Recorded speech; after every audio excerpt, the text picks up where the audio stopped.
Okay guys, I'm going to do another kind of mic test, lighting test. This is a different setup. We're going to try and feed 9 slings. These are all the guys that are into softball cubes that can eat. We're skipping the Brachypelma classi, Brachypelma hamori, the Brachypelma vagans, Brachypelma baumgarteni, the Aphonopelma moderatum, and there was one more. I can't remember who the other one is, but we're going to start off with the Davus penilor. Yeah, penilorus. It's Davus penilorus, not Davus penilor. The Costa Rican tiger rump. These are going to be small crickets or mealworms or whatever floats my boat with from T to T. And I'm going to get some water into these guys too and see what happens.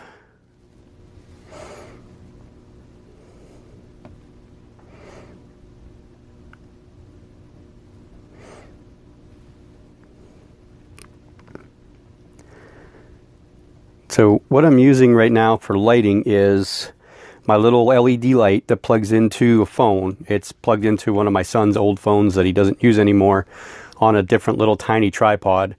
I'm going to try this setup. I just want to see how the video plays out, just to see what it looks like and see if this is something doable, because I do have the 2 lights, so I could come up with some way of making something a little bit smaller than one of those phones that would still fit in one of these phone tripods, and then having the 2 lights on them, you know, angled. So we can angle it down a little bit more, give them a little bit more light. So the cricket's underneath it. I don't know if it actually got it or not, but I don't want to spend too much time on each tee because there's 9 of them. I want to try and keep this under 20 minutes. So we're going to go on to the next one. Next up this is Rio. This is the Canthoscuria geniculata.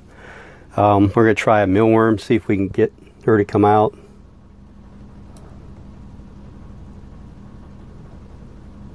There she goes. So with the lighting in the back, see, some of, you have a situation like this where the tee's in the hide. The lighting from the back, of course, isn't going to work. So it may be a matter of me getting another small tripod or 2, and then setting up multiple lights, on the sides, on the back, whatever I can do here to try and get the lighting better. The next time I do a video like this, I'll do it with the big LED again. I'm trying to figure out a better way to mount that thing to the tripod. Now I found we have another tripod, a tall one. So I have 2 tall ones. We have one for our regular EOS, the Canon EOS phone, or camera, and then I bought one myself. So we have 2 tall ones, so I can put 2 of those lights up there, depending on, again, it's got to be, setting all this stuff up is time consuming. So to make sure that it's worth doing it all, as long as it makes better quality videos, of course, that's what I'm going to do. But okay, so that was the Canthoscuria geniculata, and we're going to just keep moving along. Some of these may not eat. I'm not really quite sure. We're going to give them all a try. Okay, so this one is the Plesiopelma species Bolivia. She's down in her burrow right now. We'll see if we can get her to come up and out. Not quite sure if she'll be ready or willing. I don't want to say ready because I don't think she's, or he is in pre-molt. Didn't seem to be. Last time it was kind of hesitant about taking its food, and it has dug a little burrow underneath. It's right here. Well, you guys can't see. Let's turn this way a little bit and maybe this way. Okay, I know it's a little crooked for you, but right here is the water dish, and that's where it burrowed underneath. So it's not moving to come out to get this worm, so I'm going to probably say we're not going to see this one eat. So I'm going to take this worm back out of there, and we're going to move right on to the next one. Okay, this is Tattoo. This is the Solo Monosyntropus balfouri. We're going to see if we'll come out for a mealworm.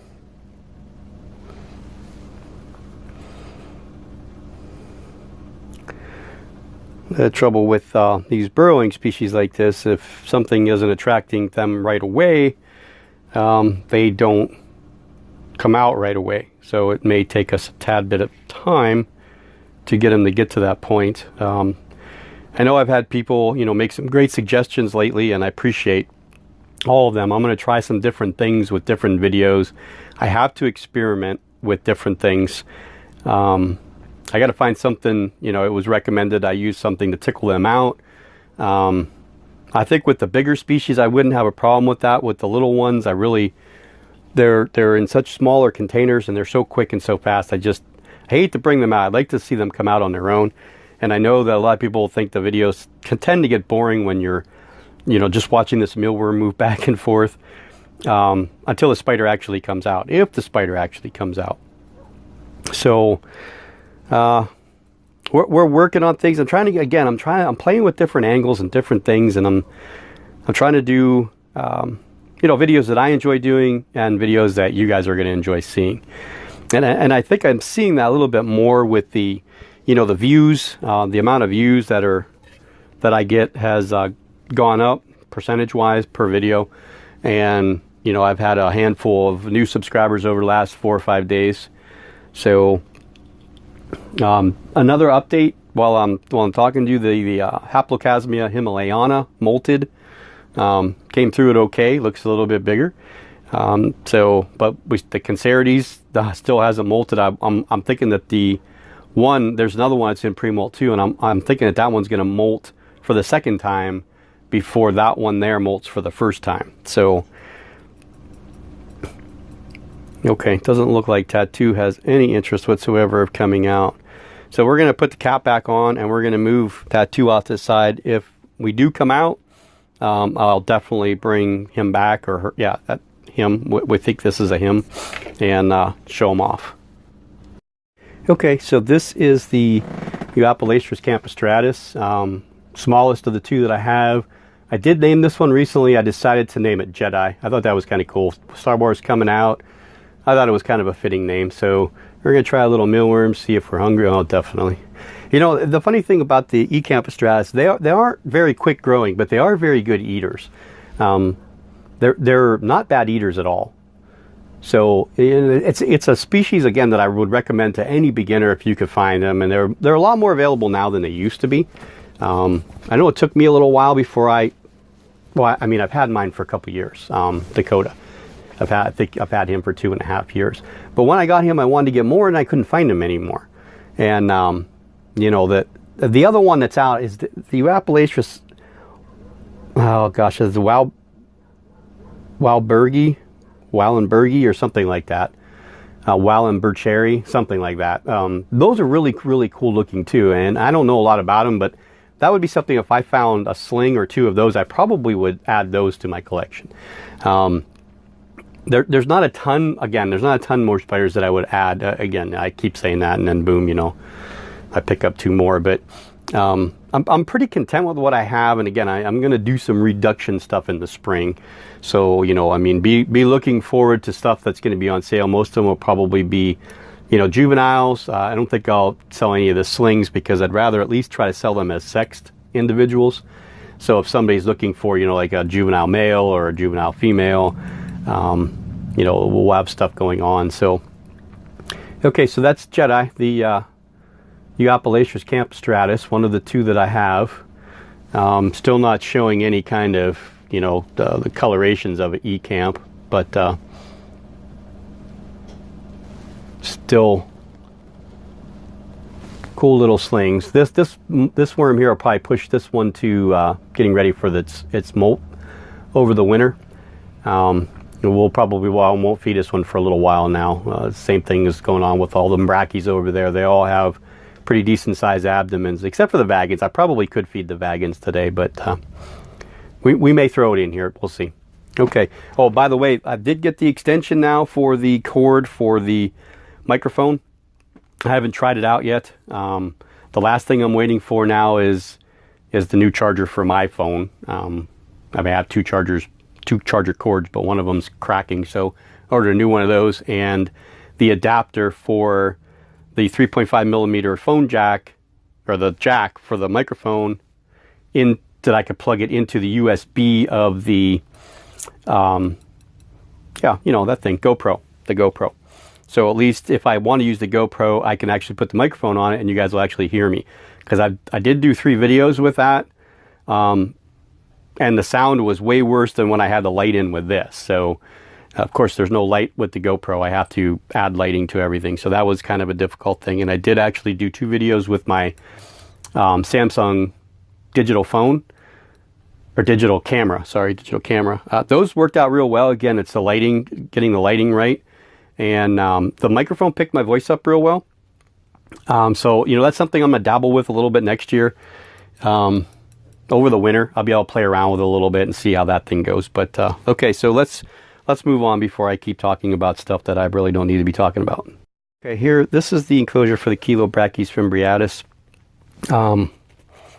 So far, I'm really digging this little guy when we see him. And every now and then in the morning when I get up to go to work, it'll be out on the side of the enclosure. So I always tell myself, well, generally when they're out like that, especially the Chilobrachys, it generally means they want to eat, or they're hungry, they're searching for something, or their substrate level or humidity level inside is not right. So I did wet this guy down from the bottom up. I didn't wet the top. I kind of like did it in the corners. So we got a little bit of dampness going on underneath. And it's back in its hole. Again, there's multiple places for this little dude to come out of. Here is one. There, of course, is the other, and that's what I think really it ends up coming out of. But right here, if you see where my tweezers are right here, there's a burrow that goes right here also. And I think that actually connects to this. And then the burrow that goes underneath comes up and connects to that. So I haven't had much luck getting these Chilobrachys to come out and eat on camera lately. And we have, oh, there's Belfori came out. Tattoo came out. And I'm sure as soon as I lift that enclosure, he'll go back in. Well, let's cover up this fimbriatus real quick. And we'll bring over, you guys can at least just get a quick glance of Tattoo. Nope. I bumped it and he went back in. And you could just barely see him right there.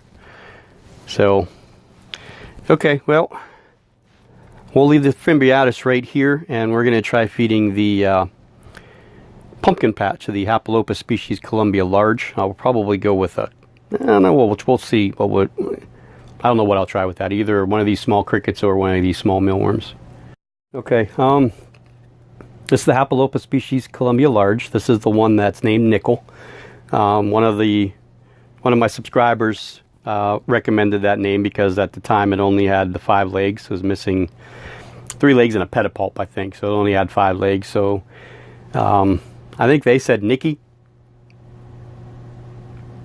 I can't remember exactly what they said, Nicky or Nickel, and or Nickel and Nicky for short, but you never know what, I mean, you could call it Nicky for a boy or a girl either way. But so we're going to try this worm and see if we can get it to come out. This one's a little bit more behaved than the other one is.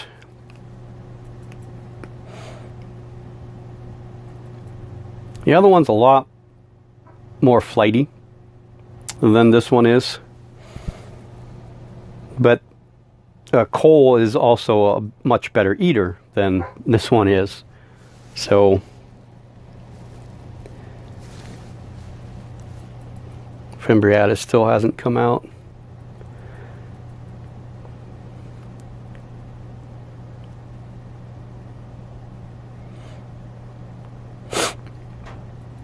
Both of the Hapalopus species Columbia large should be, I think it's next week. I have to look at my paper again on their damp down. So I always do half of their enclosure, where I'll do the bottom part and then let the water drain down, and then I miss the top part. So, basically this half here on this side is usually where I moisten.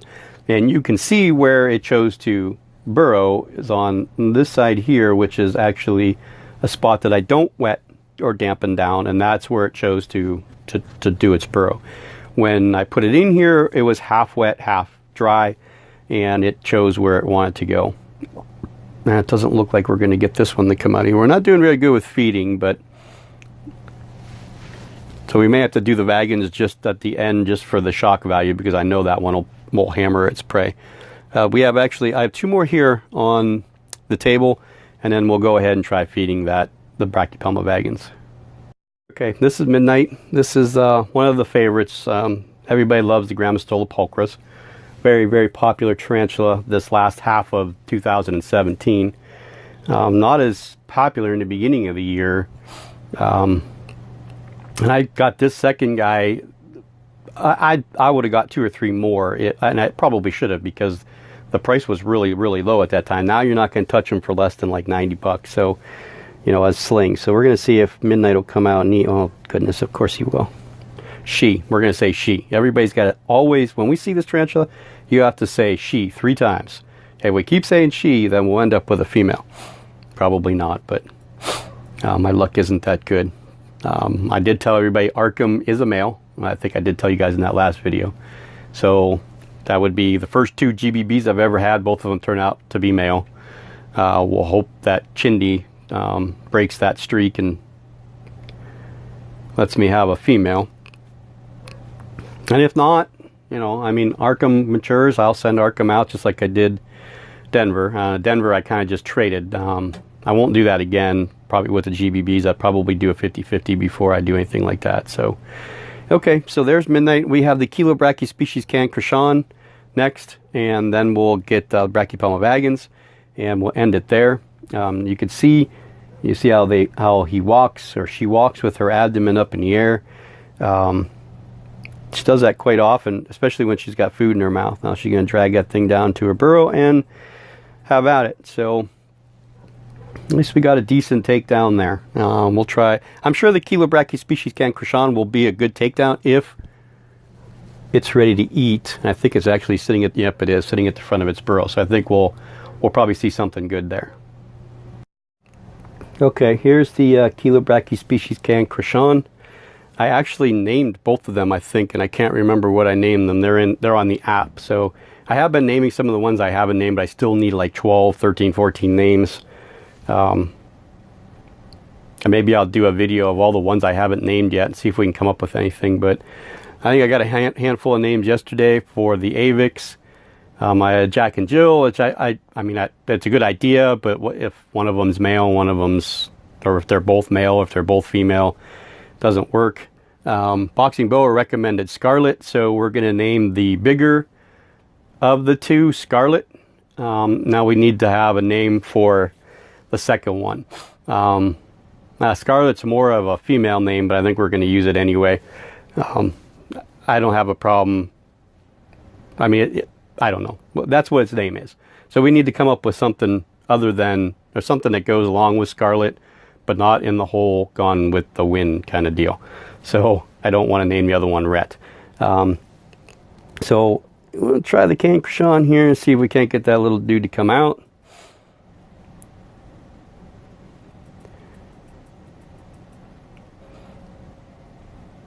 That I really, really think out of, I mean, I love my N. Cicratella olivasam, don't get me wrong. Probably my favorite old world species. And then my Ornithoctinae species, Louse, is another one of my favorites. But if I had to pick a genus of old world species that are old world genus that I would rather keep over any other one, I think I would probably choose the Chilobrachys. I like my Pokies, but I don't like them as much as I like these guys. You don't see them much,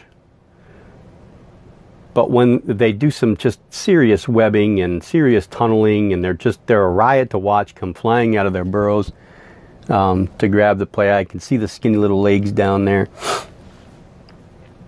And we just got to get it to come out.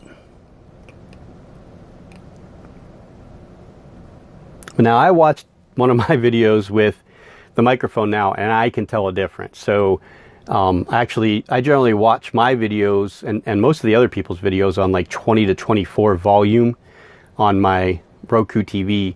And when I watched my one video with this new microphone, I actually had to turn it down to 16. So there is a difference, and I'm glad that more of you can hear me better without having to, blow the windows out of your homes to get the volume all the way up. This little dude's not coming out. I really expected him to come out. So I'm going to let you guys watch him for a minute, see if he comes out. I'm going to put the microphone down because I didn't put the extension in yet, and I'm going to grab the bee wagons off the shelf, and we'll get that one down so we can feed that one too.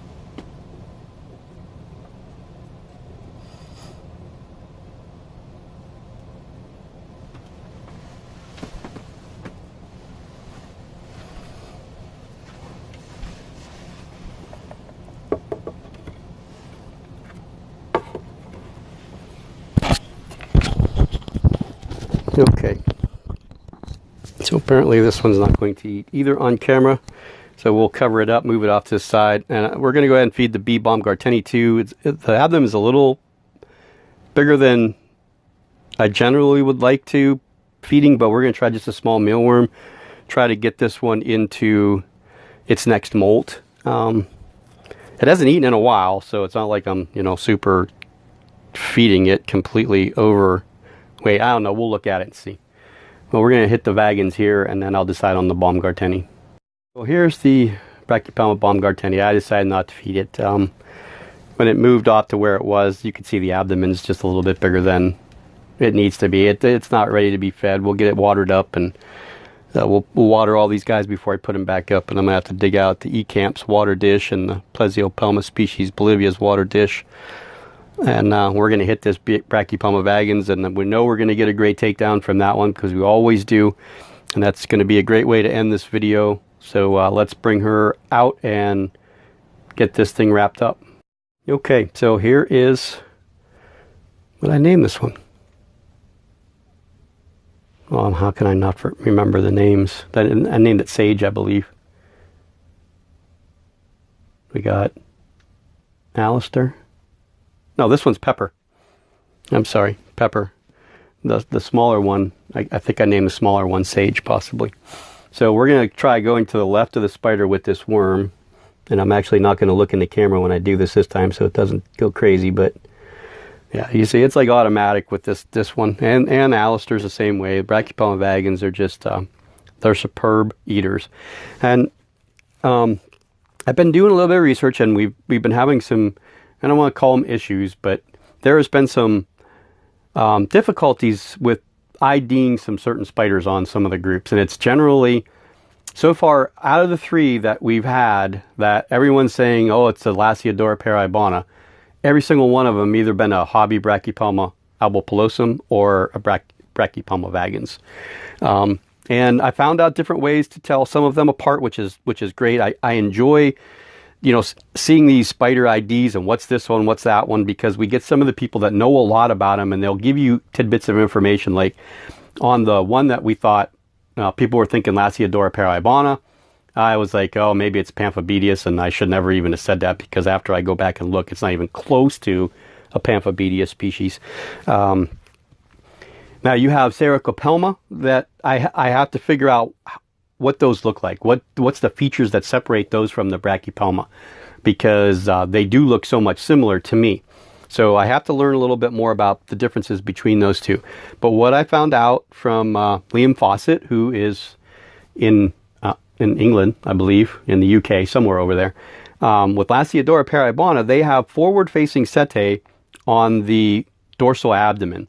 So on the front part of their abdomen, which is connected to the carapace there, that area that's right there, they have setae hair that actually goes forward, and then the rest of it goes backwards.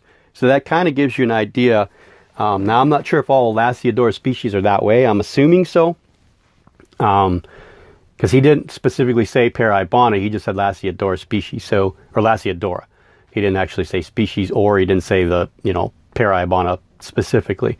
So I need to look at some pictures between, the Kluge, the Difficilis, the Lasiodora paraibana, and see if they all have that kind of hair that goes forward.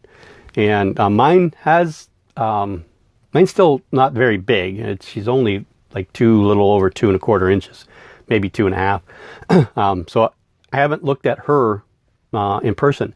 But what I'm finding, and this will be good information for people that are trying to ID their own spiders, and the more that you look at them, the features that you have, look for certain little nuances on them, like Brachypelma sabulosum and the Sericopelma angustum, which are very, very similar, have reddish setae on their back legs. I think definitely the Sericopelma angustum does. I'm not sure about the Brachypelma sabulosum. I think they do.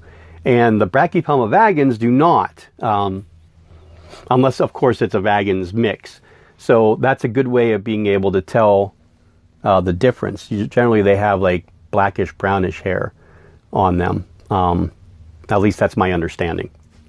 Again, these are things that I have to confirm for sure. And as my tarantulas get bigger, I'll be able to, take some of the things that people said and say, oh yeah, I can document them in pictures myself. I spent about an hour today online, and I wasn't downloading, but I was like screenshotting maps of all the countries in South America and Mexico and Central America, so that we have an idea. So I have an idea exactly where some of these species are from.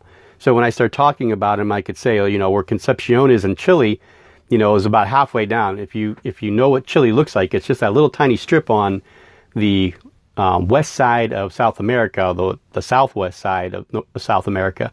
And, you can see where the Atacama Desert is, where the Grammostola species, Grammostola species north is just above those. Grammostola rosea, Grammostola porteri are all from that area. And, when you get into those things, you could now see what the area looks like. So you can go in there and type in Atacama, or it's Atacma, I think is how it's spelled. Or is it Acatma? I'll have to look that up again. You could look that desert up, and you could see where Grammostola rosea and Grammostola porteri come from, and you get an idea of, the variance of how they can survive. Their temperature variations go from 32 degrees Fahrenheit to 77 degrees Fahrenheit, between the years. So I'm not sure I don't think it's a daily change, but it may be a daily change. But yeah, so as you get farther south in South America, you can imagine it starts to get colder as you get down there. So like Grammostola species Concepcion, Grammostola species Mal, which are about 150 miles apart, the two little provinces there, little towns, their temperatures are probably a little bit cooler than some of the ones up in the north, depending on elevation changes and how close they are to the coast. So, it's kind of interesting, not only just, learning the animals, but learning where they're from. And if you can get kids into this stuff and you can work with your kids doing this stuff, you could teach them geography, which I think my kids lack. I don't even think they know where New York is, to be honest with you. But yeah, so you can learn a bunch of stuff working with animals like this, not just tarantulas, but snakes, lizards, frogs, all kinds of different animals that you can deal, fish, that you can work with your kids. They don't have to do it as a hobby, but get them interested in the things that you're interested in, and teach them stuff like this as you go. My kids don't want anything to do with it, but I'd love to be able to go into schools and take a handful of these tarantulas and then have, little maps of, where they're from, okay, I'm from McCain, Pennsylvania, or you could say Erie, Pennsylvania. So you could show where Erie, Pennsylvania is, and then you could show where the tarantula is and that distance in between them on a map. And I think that would just be so cool to do. I would have loved to go back to school and be a biologist, even just to teach biology, because I love animals so much. So my classroom would be full of all kinds of stuff. But again, I'm long-winded here on this last one, talking about stuff that I probably should just do in a separate video. But so yeah, this was Pepper, Brachypelma vagans, or the Mexican red rump. One of my favorite brachyes, period. They're just great to keep. They're easy to keep. Hard to kill. They're bulldozers. They're tanks. Some of them, man. I have yet to have a Brachypelma vagans after they get to the 1 inch mark dig anymore. Mine just kind of hang out wherever. A lot of, the other one's out on top all the time. The little slings got a little burrow, but this one never really dug. So, okay. I hope you guys enjoy this, and I want to do a brachypelma care video because there's some misconceptions on how to keep brackies, and people aren't going to agree a lot with it because, you know, everybody keeps thinking, when you think Mexico, you think dry, you think desolate, but you really aren't, you don't know exactly, you can't picture exactly where these things are coming from. You know, you could visualize Mexico in your head, but if you haven't been to where some of these species are from, you really don't know what they live in and what they actually do. And a question was asked to me before, and we'll go over this in the brachypelma video. You know, what do you consider brachypelma? Terrestrial? What do you consider them? Of course, they're not arboreal. We know that, but technically, in situ, I don't know how if you just say that C2, or which is in their natural habitat. 99% of them have pretty decent deep burrows, and they live underground. And again, there's reasons for that, and we'll get into all that in the video. And I'm going to try and print that map off of Mexico, and then try and pinpoint, you know, on that map where, you know, at least all the species that I have are from. And then again, we can always go back through later on and do it again with, if I ever get any other brachypelmas, or if you guys want to know exactly kind of where yours are from. I know a friend of mine did a nice paper on them that kind of shows where everybody's from and talks about exactly where they're found in Mexico. So maybe I'll hit her up again and see if I can upload that paper that she did and use it to give you guys an idea exactly where they're from and what it looks like where they're from. It's going to take a little bit of time because I'll probably have to do some video with the camera on the computer, you know, showing you on the computer exactly what the environment looks like. And we'll try to do that for, like I said, for each one. If I can't do it, if I think it's going to be too long to do it for the whole genus, then we'll just do species specific. You know, maybe we'll do 2 at a time. And I think that would be enjoyable. Brachypelmas are one of my favorite genuses, period. So I think it'll be a lot of fun to do. And you'll be actually be able to see, again, where they're actually from. So, again, thanks for tuning in. Sorry about the long-winded part here at the end. But I hope you guys enjoyed some of this. And thanks for tuning in. And, you know, please continue to comment. I enjoy reading them. I don't get a chance to respond to all of them all the time. I'm trying to catch up with that. Every time I say I'm going to do it, and then I don't. Still trying to work out this deal with that injury with my leg, which is actually now, and it's not now, it's been an Achilles tendon injury. That's a thing that's been nagging me since it happened. And I had an MRI this morning, and we will go to an orthopedic surgeon next Friday. I have a funny feeling they're going to want to boot me just to keep it isolated and still and immobilized, which means I'll be home for a while off of work. So I'll be able to do some different things, different videos, and some, you know, that'll keep me busy at least doing that, because I'll go stir crazy sitting here for, you know, 4 weeks, 5 weeks with a boot on my foot. So you guys are going to have to, you'll probably get inundated with a bunch of videos from me. But again, thanks for tuning in. We'll see everybody later, and I'm going to shut up now.